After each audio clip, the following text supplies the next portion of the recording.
الحمد لله رب العالمين الرحمن الرحيم مالك يوم الدين إياك نعبد وإياك نستعين اهدنا الصراط المستقيم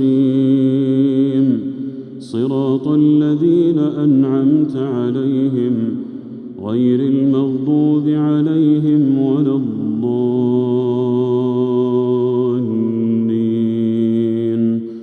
آمين. أرأيت الذي يكذب بالدين فذلك الذي يدع اليتيم ولا يحض على طعام المسكين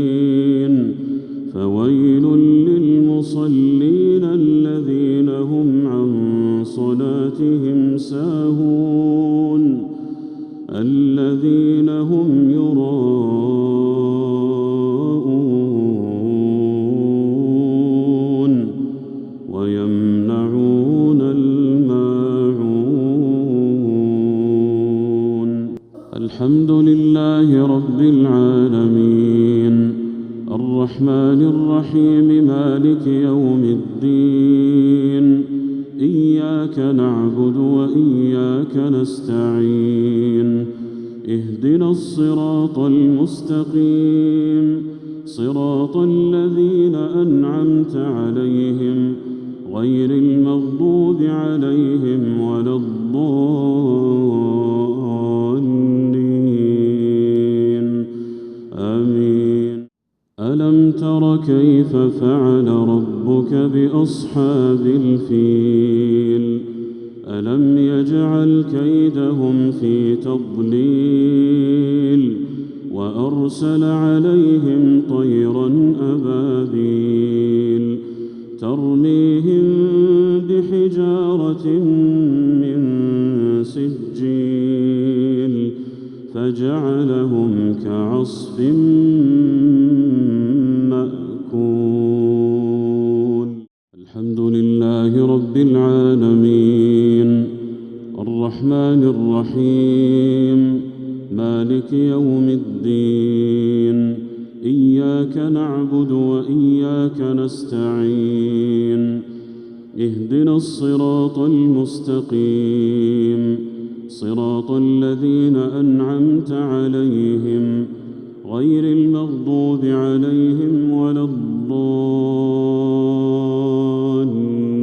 الضالين آمين. والنازعات غرقا والناشطات نشطا والسابحات سبحا فالسابقات سبقا فالمدبرات أمرا يوم ترجف الراجفة تتبعها الرادفة قلوب يومئذ واجفة أبصارها خاشعة يقولون أئنا لمردودون في الحافرة أئذا كنا عظاما نخرة قالوا تلك إذا كرة خاسرة فإنما هي زجرة واحدة فإذا هم بالساهرة هل أتاك حديث موسى إذ ناداه ربه بالواد المقدس طوى اذهب إلى فرعون إنه طغى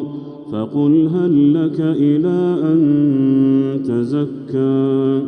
وأهديك إلى ربك فتخشى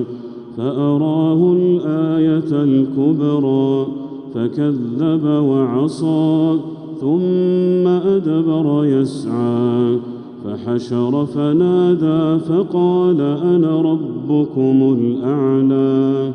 فأخذه الله نكال الآخرة والأولى إن في ذلك لعبرة لمن يخشى أأنتم أشد خلقا أم السماء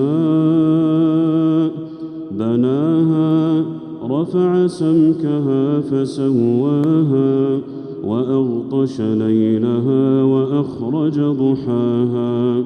والأرض بعد ذلك دحاها أخرج منها ماءها ومرعاها والجبال أرساها متاعا لكم ولأنعامكم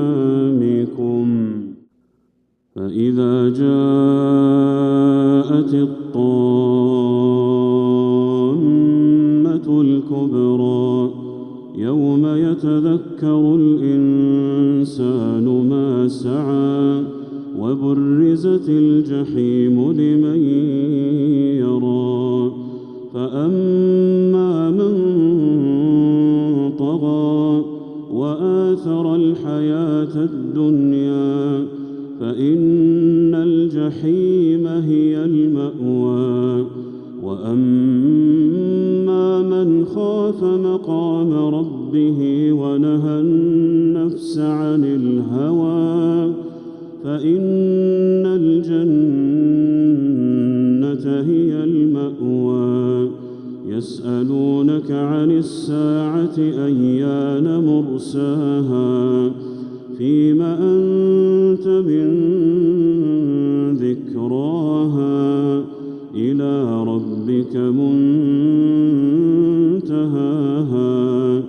إنما أنت منذر من يخشاها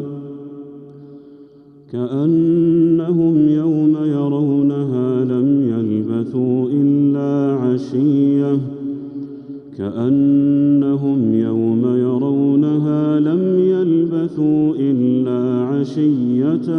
أو ضحاها